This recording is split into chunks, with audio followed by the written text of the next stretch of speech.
Professor Emeritus in Petroleum Economics, Emmanuel Ekboha Foundation in Abuja. Professor Omowumi Iledare is live in the studio. After this break, we'll get to the conversation. Don't go away.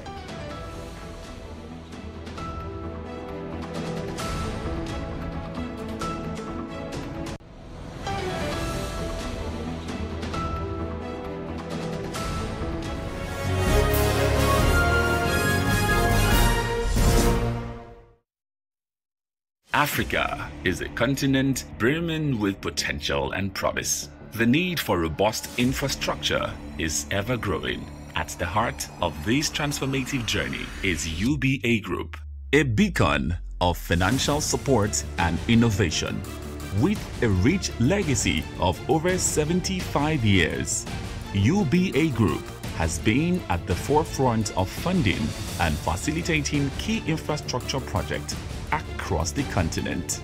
We partner with governments, businesses, and communities to ensure that our projects align with Africa's unique needs and aspirations. As we look to the future, UBA Group remains steadfast in its mission to support Africa's infrastructure evolution, creating lasting impact that empower communities and drive progress. UBA Group.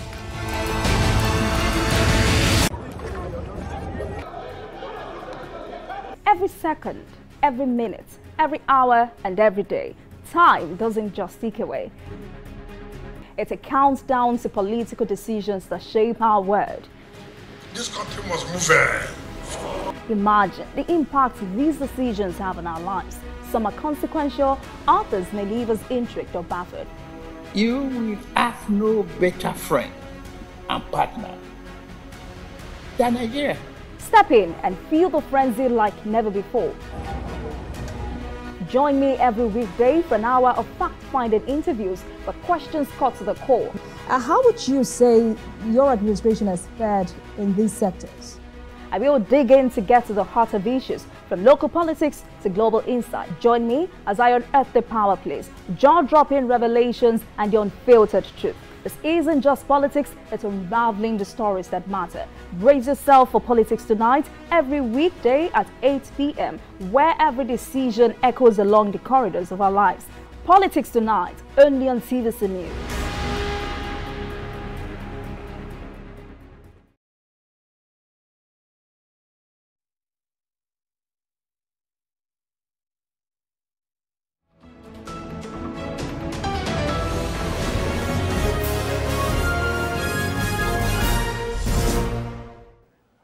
All right, thank you so much for staying with us. It's still Business Nigeria. The pump prices of premium motor spirit may rise further in the coming days as the landing cost of imported PMS has increased again. Amid the recent rise in the importation of the commodity, the surge in imported petrol is coming amidst the Dangote refinery suspension of sales of petroleum products in Naira to local marketers following the federal government's alleged refusal to continue the Naira for crude deal. We reported earlier that a meeting was scheduled for Monday between the technical subcommittee on the Naira for crude policy, Dangote refinery, and other government officials. But according to the information we have, that did not hold. The familiar insiders are familiar with this working, says the committee might meet before the Salah break. So we expect that to happen. But data obtained from the Major Energies Marketers Association of Nigeria as at Wednesday indicated that the landing cost of a litre of imported petroleum, petrol itself, increased by 88 Naira in just 1 week. A development that should reflect on the pump prices of the commodities in the coming days. But stakeholders under the aegis of MEMAN said that those accustomed to price control in the past are resistant to the current changes in the downstream sector, saying price changes are inevitable in a deregulated market. Professor Omowumi Iledare, Professor Emeritus in Petroleum Economics, Emmanuel Ekboha Foundation, Abuja, is live in the studio. Good afternoon, Prof. It's good to see you. Nice to see you, Tolu. Yeah. How are you today? Very well, Prof. Good. I think we should start with, it's not really a good news. We started this since, I think, last week when Dangote came up with that statement that there was no more selling of petroleum products in Naira, that it will now be sold in dollars. And immediately we all started thinking that what would happen next? First, I should ask, how does it come to you, considering what we've enjoyed from October last year, I think, when that deal started? Well, thank you very much. It's part of the dynamics of the market, and we are adjusting. It is important to know that the price of petroleum product is correlated with the price of crude. The advantages or benefits of pricing the crude in a local currency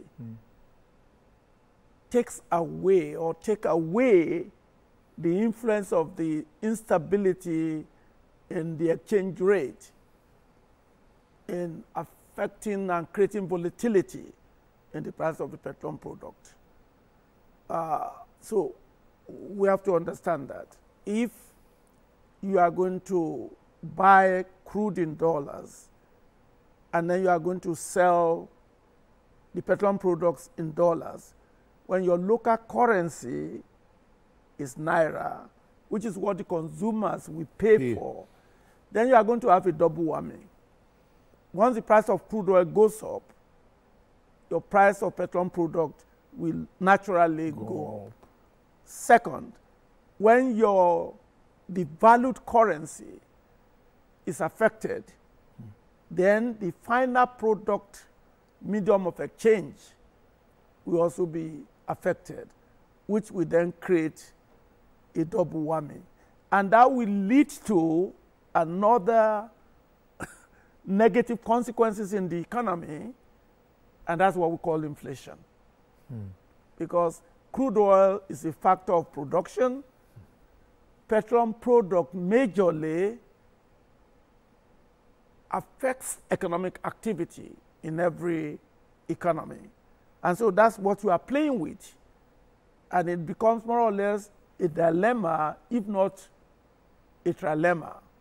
You are looking at the economy, you are looking at the inflationary impact, and you are even looking at the monetary policy implication on depending on foreign currency, which normally is outside your control.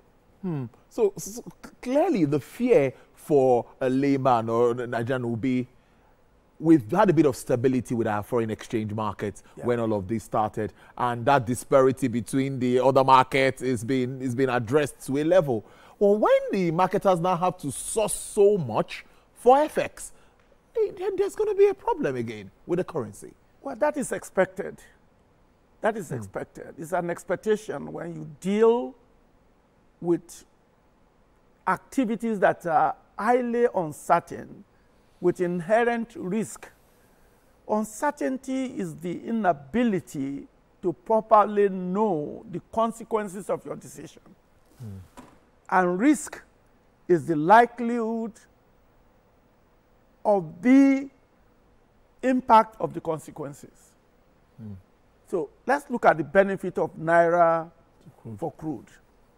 One, you are thinking of the likelihood of expanded economic output in the economy. Two, you are thinking in terms of increase in job creation, because now you are using your Naira, which is the currency you are going to use to recover the product that you are selling. Second, it's even government's own benefit that comes with that Naira purchase of your crude. It is going to increase your revenue because we are going to tax the production of the crude they are using in your domestic economy. And the influence of fluctuation in foreign exchange will be diminished. Not only that, the royalty on your oil production for your local refineries will be paid in Naira. So in that case, the risk of exchange rate is also delimited. Third, which is the ability of the central bank to manage money supply in the economy. Because the pressure you have on the exchange rate is as a result of the demand for forex for petroleum products. I am not saying there should not be some concern because it's likely going to affect your foreign reserve. So, but you have to balance the dilemma. And as we are thinking more about the future, when you are making decisions today, are very, very consequential. And quite often, and I'm not here to blame anyone, the politicians are only looking at the election cycle rather than long-term implications of the decision that they make. So you cannot just pay attention on the short-term benefit. And there are certain decisions you have to stay the course until the optimal benefit is realized. Now, looking at our level of production, Prof, I'm trying to weigh in at like 1.8 million, I think at the last count, 1.7, 1.8, you know, and we know that we already have commitments, contractual commitments already. So some say that's part of the reason why maybe the NNPC is pulling out of this, because they have to meet up all of this and still satisfy the locals. Is that also a challenge in this? No, the challenges bring opportunities. And that's why you have a decision-making process and not do everything on the basis of ad hoc respond to current situations. No, let's be honest with ourselves. Some of the things we are doing require some adjustment. I mean, you've just done this Naira purchase of crude. Within 6 months, you didn't even, isn't even up to 6 months, you did not let it play out so that you can see the extreme benefits that you can get from such a decision. It's actually noble. And luckily, you have countries that have done it before, using your local currencies to do transactions within your domain. India has done it, and it worked out for them. China has done it, and it worked for them. You will have been the poster child in Africa where you begin to establish the need to use local currency to pay for factors of production. But now you are backing out because there are perhaps certain, and I might be wrong, certain individuals that in the short run seem to be affected and they have connection. And perhaps, again, I'm speculating, NNPC Limited might be losing the market share at the downstream or wholesale market structure, that they think that giving Dangote crude in Naira is increasing its competitive advantage. Because we've seen that flip-flop with pricing. Well, but that's the characteristic of an oligopoly market. Okay. It's the competition for the market share and the interdependency on the pricing of the commodity. And that's why now your petroleum authority must stand in the gap on behalf of other participants, including the other local refiners as well as the consumers. But you have to understand the way the market works, even if you don't want to believe there's a market fundamental. What if we improve production, and it's possible we ramp up production, and we have more crude to sell? Can this help in any way address this, this problem where we find ourselves?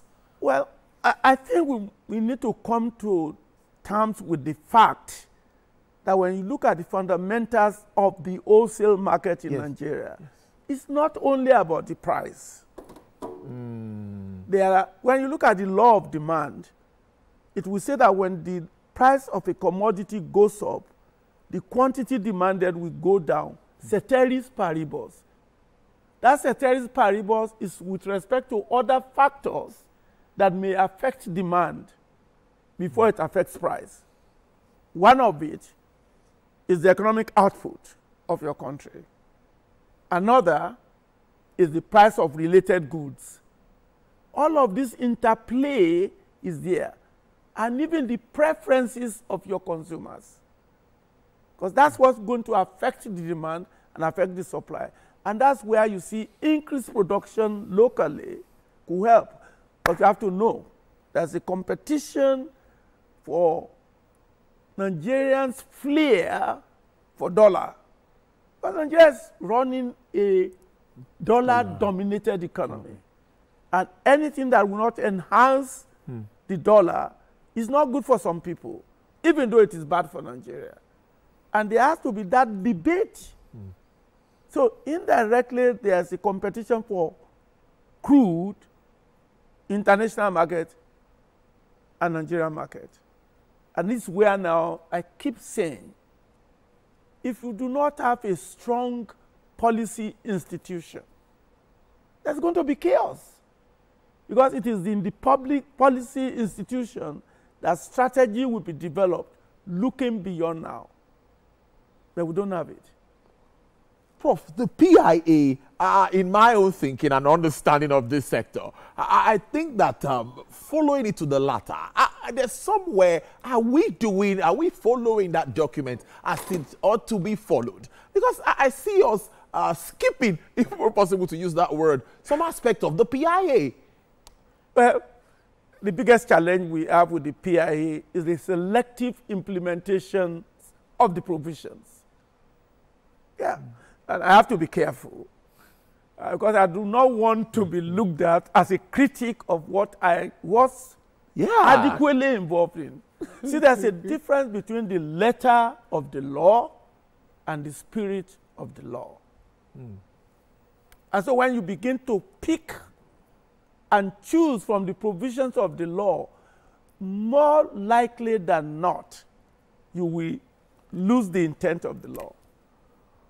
And that's what I see thus far in these 3 years of implementing the PIA.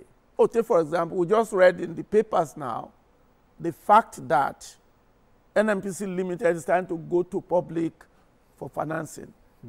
That should have been strategically be part of in the first day, because the law intended for them to have that as one of the goals, but it was delayed. Now, if you look at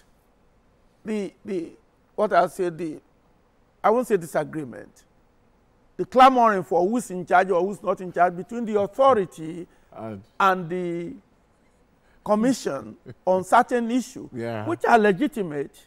Okay. It's probably as a result of the cutting and paste in an attempt to create two regulatory institutions. So some functions that were originally intended to commission finds itself in the authority. So those things are not things that are not possible. But that's why you find the law creates an opportunity for the institution to interact periodically, so as to be able to know that they have the same objective, which is to make the oil and gas industry in Nigeria competitive, fiscally responsible, and value addition to the economy through the sector. And that's why I continue to say that the regulators should not look at revenue, internally generated revenue, as one of their key performance indicators. Because that's inconsequential. Internally generated revenue is not one of the key performance indicators of the two regulatory institutions. And they need to come to terms with that. It's a byproduct. Where do we go from here? It's an interesting conversation, Prof, I must say. But what do we do? So we need to get this right. All right. You want me to be honest with you? Yes, please, Prof. It begins with the presidency and the policy institution for the oil and gas sector. And I've told you over and over again, the weakest link in the implementation of the Petroleum Industry Act is the policy institution. And the government needs to do something about it. And it begins with reward for risk-taking. You cannot pay staffs in the regulatory institution a salary that is almost twice what you pay the staff in the policy institutions. And yet the regulatory institutions cannot formulate the policy to even debate this Naira sales of food. It should have come from the policy institution. And for it to be sustainable, it cannot come from the presidency, because the presidency at best has 8 years. There must be a policy institution that is equipped, competent, and transparent to formulate policy that is apolitical. Focused on growing the sector and attracting that the necessary Exactly. And the only way to make the policy institution is to create what I call a special allowance, even though you don't want to touch the Public Service Commission salary structure, so that their reward will be commensurate with the staff that are in the regulatory institution. But you are not doing it. You are not even providing the type of training for the policy institution staff in comparison with the regulatory institution staff. But the problem you have in this sector is not necessarily regulatory, it's policy.